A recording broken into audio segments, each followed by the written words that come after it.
Assalamualaikum warahmatullahi wabarakatuh. Halo sahabat, kembali lagi di Senja Islami. Kali ini kisah yang akan kita bahas adalah kisah yang sangatlah unik dan saya rasa penting untuk kita ambil hikmahnya. Kisah berikut ini adalah tentang Khansa, yaitu perempuan yang menolak perjodohan di masa zaman Rasulullah SAW. Semoga teman-teman semua dapat mengambil hikmahnya.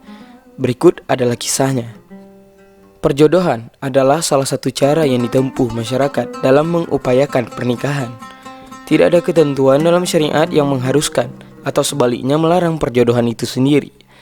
Islam hanya menekankan bahwa hendaknya seorang muslim mencari calon istri yang salehah dan baik agamanya. Begitu pula sebaliknya. Pernikahan dalam Islam merupakan nikmat Allah yang sepatutnya disyukuri oleh setiap insan yang bernyawa. Karena dengan pernikahan kita banyak mendapatkan kemanfaatan. Jangan lupa untuk menikahlah dengan insan yang engkau senangi. Pernyataan berikut Allah isyaratkan dalam Quran surat An-Nisa ayat 3. Maka kawinilah perempuan-perempuan lain yang kamu senangi. Ringkasnya, perjodohan hanyalah salah satu cara untuk menikahkan. Orang tua dapat menjodohkan anaknya, tapi hendaknya meminta izin dan persetujuan daripada anaknya, agar pernikahan yang diselenggarakan didasarkan pada keridhaan masing-masing pihak, bukan karena keterpaksaan. Pernikahan yang dibangun di atas dasar keterpaksaan, jika terus berlanjut, akan berpotensi mengganggu keharmonisan rumah tangga. Abu Hurairah radhiyallahu anhu berkata, Rasulullah SAW bersabda, tidak boleh menikahkan seorang janda sebelum dimusyawarahkan dengannya, dan tidak boleh menikahkan anak gadis atau anak perawan sebelum meminta izin darinya. Mereka bertanya, wahai Rasulullah, bagaimana mengetahui izinnya? Beliau menjawab, dengan ia diam. Hadis riwayat Al-Bukhari dan Muslim. Di antara kemuliaan yang Allah berikan kepada kaum perempuan setelah datangnya Islam adalah bahwa mereka mempunyai hak penuh dalam menerima atau menolak suatu lamaran atau pernikahan.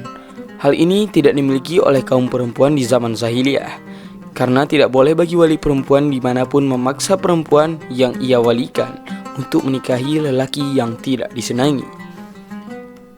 Mari kita berpatok pada kisah Khansa pada zaman Rasulullah SAW. Khansa binti Khadzam al-Ansari merupakan sosok perempuan yang hidup di zaman Rasulullah SAW. Ia berasal daripada keturunan Bani Amir bin Auf bin Aus. Ketika masih belia, Khansa pernah bertemu dengan Rasulullah SAW saat datang ke Madinah. Khansa juga salah seorang sabiyah yang juga meriwayatkan beberapa hadis daripada Rasulullah SAW. Dalam kisahnya, ia pernah menolak perjodohan daripada orang tuanya sendiri. Khansa binti Khadzam adalah perempuan yang menjadi korban pernikahan paksa oleh ayahnya karena dinikahkan dengan lelaki yang tidak diinginkannya. Pada waktu itu ada dua laki-laki yang melamar Khansa binti Khadzam.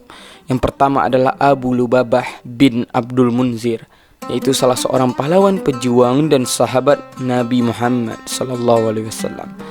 Yang kedua adalah seorang laki-laki Bani Amr bin Auf yang masih kerabatnya sendiri. Khansa sejatinya lebih tertarik kepada Abu Lubabah, sedangkan ayahnya lebih tertarik kepada laki-laki yang masih ada hubungan kerabat dengannya. Sehingga akhirnya Khansa dinikahkan dengan anak pamannya tersebut. Setelah kejadian tersebut, Khansa menemui Rasulullah SAW sambil berkata, sesungguhnya bapak saya telah memaksa saya untuk menikah dengan orang yang diinginkannya, sedangkan saya tidak mau, wahai Rasulullah. Kemudian Rasulullah SAW bersabda kepada Khansa, tidak ada nikah dengannya, menikahlah dengan orang yang kamu cintai. Kemudian Khansa menikah dengan Abu Lubabah. Dalam riwayat ini, para ahli hadis berselisih tentang status Khansa ketika menikah dengan Abu Lubabah. Apakah masih perawan atau sudah janda? Karena ada riwayat lain yang mengatakan bahwa Khansa sudah menikah dengan lelaki yang masih ada hubungan kerabatnya, lalu kemudian bercerai darinya. Dalam kitab Al-Mabsud terdapat riwayat lain terkait kalimat yang diucapkan oleh Khansa ketika menghadap Rasulullah SAW. Sesungguhnya bapak saya memaksa saya menikah dengan keponakannya. Kemudian Rasulullah berkata, laksanakanlah saja yang dimaui oleh bapakmu. Kemudian Khansa mengatakan kembali kepada Rasulullah, Saya tidak suka dengan hal tersebut, wahai Rasulullah. Kemudian Rasulullah berkata lagi kepada Khansa, kalau begitu, pergilah dan nikahlah kamu dengan orang yang kamu sukai.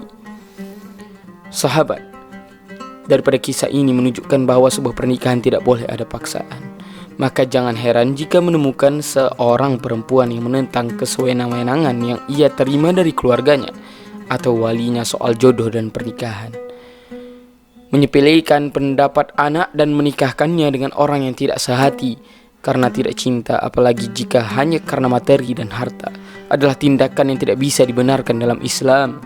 Perempuan dalam Islam diberi kebebasan untuk menyampaikan pendapat dan kebebasan dalam memilih pasangan hidup dan lain sebagainya. Perempuan mempunyai hak dalam memilih pasangannya dan mempunyai prioritas dalam menentukan pilihannya sendiri. Rasulullah SAW yang dimintai pendapat tentang masalah tersebut juga tidak serta-merta menyalahkan orang tua Khansa dan juga tidak memaksa Khansa agar memenuhi permintaan orang tuanya. Tetapi Rasulullah memberikan sebuah pilihan kepada Khansa sebagai orang yang akan menjalani hidupnya sendiri dan bertanggung jawab atas pilihannya sendiri. Dalam kitab Nisa Haula Rasul, Khansa mengungkapkan kekecewaannya yang kurang lebih sebagai berikut. Wahai ayahku, engkau telah menyiksaku dan membebankan kepadaku sesuatu beban yang sangatlah berat. Engkau antarkan diriku kepada orang yang memandang rendah diriku. Wahai ayahku, kalau bukan karena kegundahan yang begitu menghimpitku, aku tidak memohon kepadamu untuk melepaskanku darinya. Alangkah anehnya seorang perawan cantik yang gaunnya ditarik untuk disandingkan dengan orang tua daripada suatu kaum.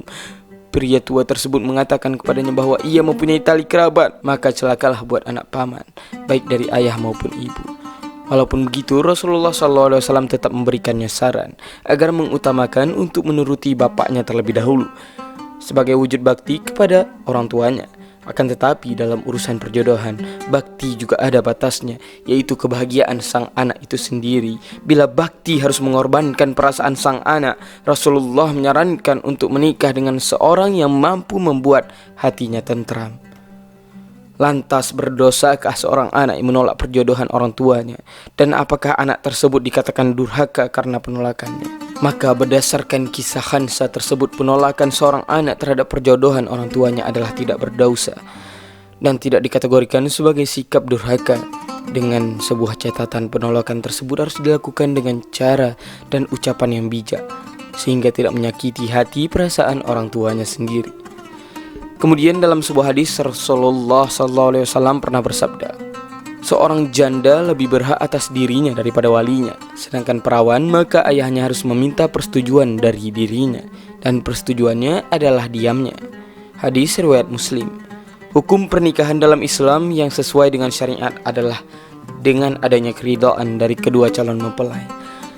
Jelas sudah salah satu tidak ridha atau nikah dengan terpaksa, maka pernikahan tersebut tidak sesuai dengan syariat Islam dan bahkan dilarang dalam agama kita.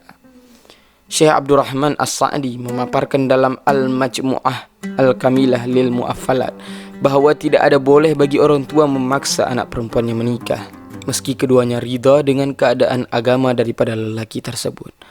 Wallahu a'lam bishawab. Semoga daripada kisah yang penuh hikmah ini teman-teman dapat mengambil pelajaran daripada kisah ini. Lebih dan kurang saya mohon maaf. Wabillahi taufiq wal hidayah. Assalamualaikum warahmatullahi wabarakatuh.